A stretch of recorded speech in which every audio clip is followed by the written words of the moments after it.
ada hal yang harus diperjelas lagi persoalan HGU-nya. Nah, itu yang harus dan terkait dengan penarik pajak, saya pernah membaca di dalam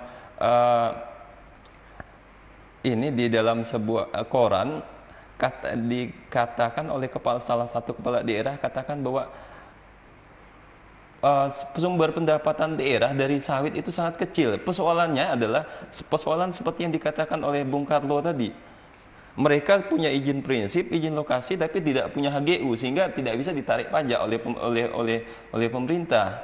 Nah, ini kan menjadi sebuah persoalan. Tatkala ini menjadi sebuah persoalan, tapi ini juga dibiarkan gitu. Oke, baik. Ini persoalan yang tak kunjung usai, tapi ini sudah ini.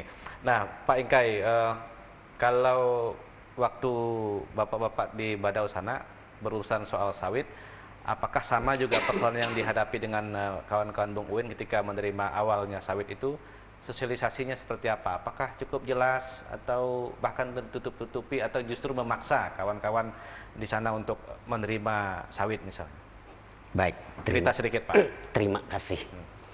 Tentang masalah kami di Kecamatan Badau, Kabupaten Kapuas Hulu, memang sensasinya dulu mereka itu menjelaskan segala-gala. Lalu membawa film sawit. Film.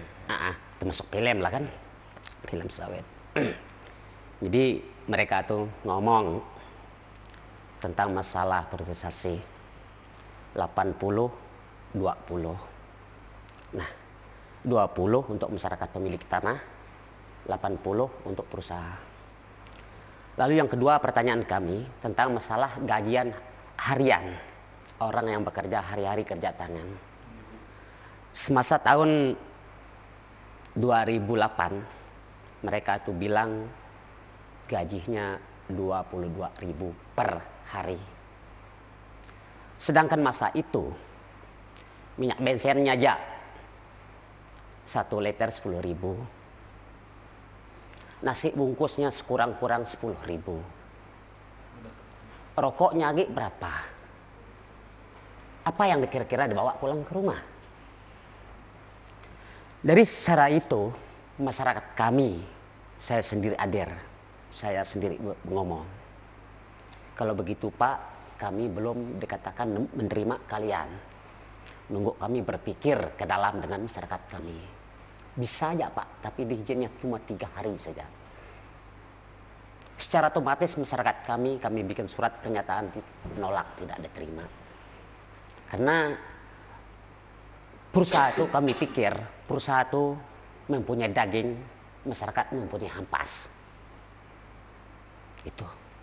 Nah, lalu selanjutnya mereka tuh bekerja juga di desa tetangga. Nah, memang sudah dikasih tahu itu wilayah desa kami, tapi mereka tuh memang sengaja mengerjakan di situ, tidak ngasih tahu. Nah, sedang itu saya lapor ke dengan camat, dengan anggota Muspika.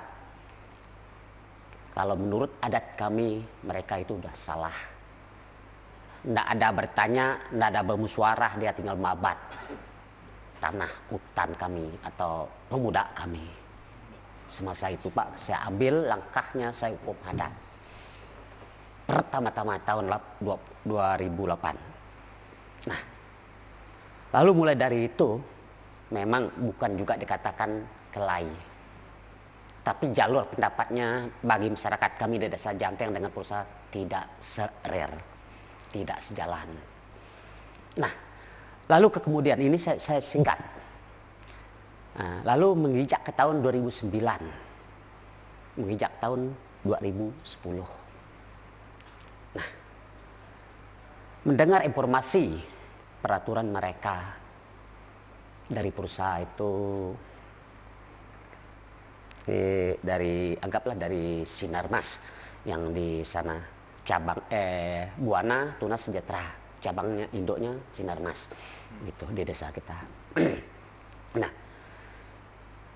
tanah adat, tanah tembawang atau tanah kubur tua ditanda dikeliling dengan cat merah, ataupun tanah atau pemuda kalian yang tidak bisa digarap atau yang tidak diserahkan dengan pulsa dicat merah.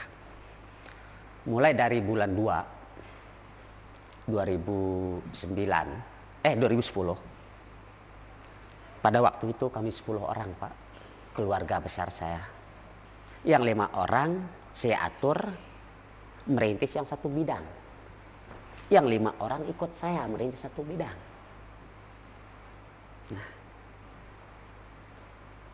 ada juga keluarga saya, kita ini kerja capek-capekan aja, gaji upah enggak ada. Nah, kalau kamu mau secara upah, kamu duduk aja di perusahaan. Saya ini memang tenaga saya ini memang saya ikhlas karena saya ikhlas menjaga hak saya. Gitu saya ngomong. Nah, sudah itu yang kedua datang di bulan 4 kami chat lagi Pak. Anang sampai mereka tuh menggusur nanti alasannya enggak dilihat. Gitu. Oke. Pak Ingkai, mohon maaf, nanti kita lanjut setelah kita jeda iklan ini, nanti Pak Ingkai bisa sambung lagi ceritanya. Karena ini barangkali bisa memberi pelajaran untuk kita bersama bagaimana proses yang barangkali tidak tepat atau kurang adil dalam proses masuknya investasi atau perkebunan. Nanti Pak Ingkai bisa cerita. Baik, pemirsa, kami akan segera kembali dan Anda jangan kemana-mana, tetap di Spesial Dialog.